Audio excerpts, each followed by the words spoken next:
Hello everyone. तो सभी आशा है कि सभी अच्छे होंगे।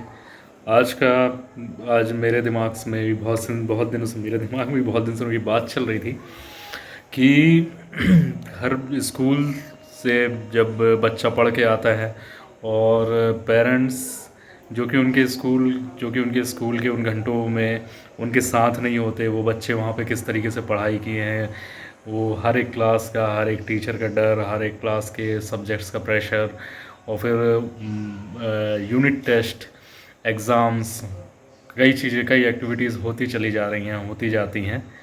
तो होता क्या है कि वहाँ से लौटने के बाद बच्चे की कोई भी एक्स्ट्रा करिकुलर एक्टिविटीज़ के लिए समय उसके पास बचता ही नहीं है।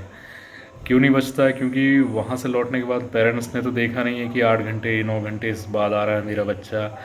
तो वो क्या करते हैं कि उन्हें ब्लाइंडली उनसे प्रेशराइज़ करते हैं कि अब उनके पास स्कूल के साथ स्कूल शेयर कर देती है कि आपका बच्चे का ये टेस्ट आने वाला है, अब ये एग्ज़ाम आने वाला है। तो होता क्या है कि टीचर ने शेयर कर दिया पेरेंट्स के साथ। अब पेरेंट्स उस बीच थे नहीं, क्लास में वो 8 घंटे पढ़ के अभी लौटा हुआ है, और फिर वो लौट के आया, खाना पीना खाया। फिर पेरेंट्स की एक ही चीज़ होती है कि पढ़ पढ़ और सिर्फ पढ़ाई कर। और उस पढ़ाई को ना तो वो समझा पाते हैं कैसे पढ़ना है, ना तो वो उस हिसाब से पढ़ाते हैं। क्योंकि अगर वो उन्हीं बुक्स को उठा के घर पे भी एक बोर्ड लगा दें और इसी हिसाब से पढ़ाना स्टार्ट कर दें, तो होगा क्या कि बच्चे पढ़ेंगे किस हिसाब से कि अब स्कूल का पूरा भूलें वो पहले, और फिर अपने पेरेंट्स की बताई हुई बातों पे पढ़ें, या फिर कहीं कोचिंग लगा देंगे तो कोचिंग वाला अपने दिमाग से पढ़ाने जा रहा है। स्कूल का माइंडसेट कुछ और है, स्कूल के हर एक टीचर का माइंडसेट कुछ और है, हर एक टीचर की पोटेंशियल कुछ और है, हर एक टीचर पढ़ाने का तरीका कुछ और है। हर एक टीचर, अगर वो बच्चों को, उसके पास 30 से 40 बच्चे होंगे, ठीक है। अब वो हर बच्चे को जो कन्वे करना चाह रहा है, जो बातें वो अपनी पहुंचाना चाह रहा है, बच्चे कितना पकड़ रहे हैं कितना नहीं पकड़ रहे, ये सब चीज़ें बच्चा अलग से झेलता है। फिर उसके बाद पेरेंट्स आके पढ़ पढ़ और सिर्फ पढ़, गाइड नहीं हो पा रहा है, उसको गाइडेंस मिल नहीं रहा है क्या है। या तो फिर वो पेरेंट्स पूरी तरीके से टीचर पे ट्रस्ट कर ले, स्कूल पे ट्रस्ट कर ले, और बच्चे को पूरी तरीके से स्कूल के सुपुर्द छोड़ दे, और बच्चा स्कूल से लौटने के बाद वो जो करता है उसको दूसरी एक्टिविटीज़ पे पेरेंट्स फोकस कराएं। तो जो दूसरे एक्टिविटीज़ के जो इंस्ट्रक्टर होते हैं उनके हिसाब से वो उन चीज़ों पे फोकस करे पूरा, ना कि पढ़ाई की तरफ जाए, दोबारा से खींचा जाए उसको पढ़ाई की तरफ। तो मेरा ये वीडियो बनाने का मकसद सिर्फ इतना ही है कि अभी एक कॉन्सेप्ट है जो, मतलब काफ़ी मैं, मतलब इन सब चीज़ों के बारे में काफ़ी सोचता हूँ, काफ़ी सर्च करता रहता हूँ। तो मुझे होम स्कूलिंग के बारे में पता चला।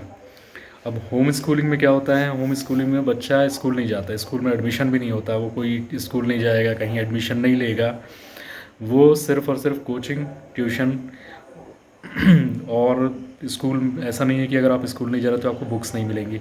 आपको मार्केट में बुक उपलब्ध है, वहाँ से आप बुक्स लेके आते हैं, और वही बच्चा कहीं से भी ट्यूशन करके, किसी भी बड़ी जगह से ट्यूशन कर लिया, कोई भी अच्छी, क्योंकि एक्चुअल में टीचर स्कूल से आने के बाद भी तो बच्चे को स्कूल पे ट्यूशन ही भेज के पेरेंट्स उम्मीद करते हैं कि हमारा बच्चा पढ़ाई में बहुत होशियार हो जाएगा।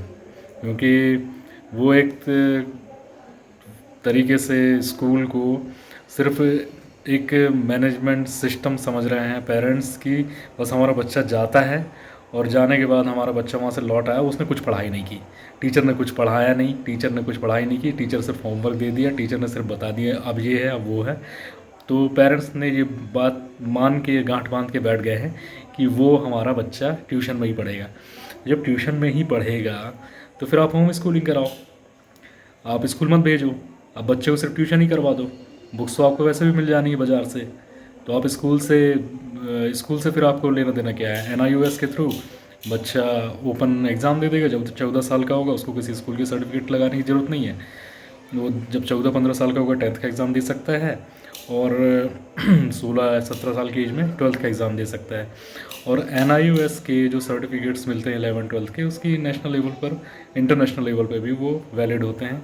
उसमें कोई मना नहीं कर सकता कि इन सर्टिफिकेट्स को हम एक्सेप्ट नहीं करेंगे, चाहे वो UPSC ही क्यों ना हो। आप कलेक्टर भी बनेंगे और आपने कलेक्टर के एग्ज़ाम क्रैक कर लिया और आप जाएंगे, आपको रिजेक्ट नहीं कर सकता। 11-12 का अगर सर्टिफिकेट आपका लगता है वो वैलिड है, वो हर जगह काम आता है। तो फिर यही करवा लें, क्योंकि बच्चा दूसरी एक्टिविटी कर ही नहीं पा रहा है। बच्चे को सिर्फ तुम, या तो फिर पेरेंट्स इतने इतने स्मार्ट हो जाएं, ठीक है, तो उनके लिए पहले स्कूल उनको स्मार्ट बनाए कि हमारे स्कूल में आप पढ़ रहे हैं तो पहले आप इतने स्मार्ट हो जाइए, फिर उसके बाद हम आपको, आपके बच्चे को फिर आप पढ़ा लेंगे।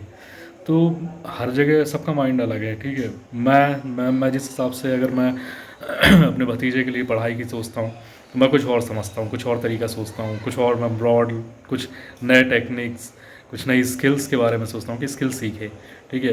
हिंदी टाइपिंग करवाना सिखा रहा हूँ, हिंदी टाइपिंग करता है, स्क्रैच पे वो प्रैक्टिस करता है कोडिंग वगैरह की, कुछ कुछ सीख रहा है, वो सारी चीज़ें कर रहा है। लेकिन क्या कंसिस्टेंसी नहीं आ पाती, क्योंकि मैं उसे एक तरफ मार्शल आर्ट भी सिखाने लेके जा रहा हूँ।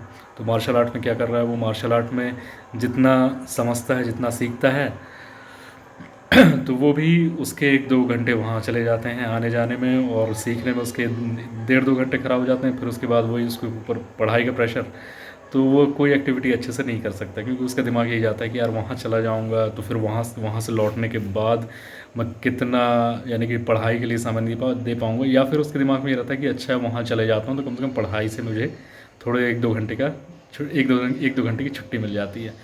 तो इस तरह की जो सोच है, इस चीज़ को सॉल्व करना बहुत ज़्यादा ज़रूरी है। ये स्कूल्स के लिए भी मैं बोलता हूँ, और पेरेंट्स को भी बोलता हूँ कि वो थोड़ा सा इस चीज़ पे ध्यान दें।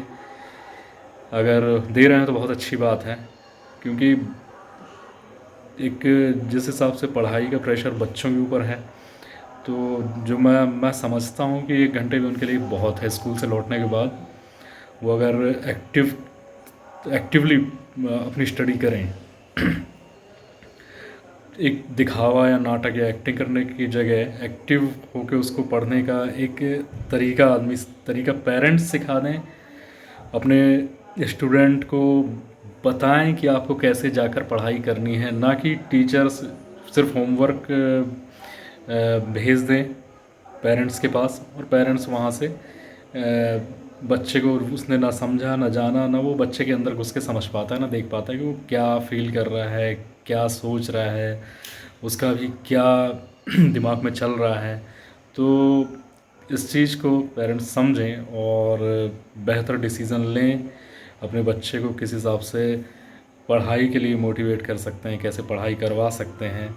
बच्चा आपका हैप्पीली कैसे स्टडी करे, कि वो एक, यानी कि सैड मोड में जाने के बाद पढ़ाई करने से अच्छा, या स्ट्रेस में पढ़ाई करने से अच्छा, क्योंकि मैं जानता हूँ कि शायद 6th से 4th क्लास के बच्चे के लिए 1 घंटे भी बहुत होता है, अगर वो स्कूल से लौटने के बाद। स्कूल की पढ़ाई तो, और स्कूल की पढ़ाई पे विश्वास करें, पेरेंट्स करें, और पूरा फोकस करें कि बच्चों को स्कूल में ही ज़्यादातर वो क्लियर कर लें। अगर बच्चा 100% अटेंडेंस देता है तो उसका 90% रिज़ल्ट आना चाहिए।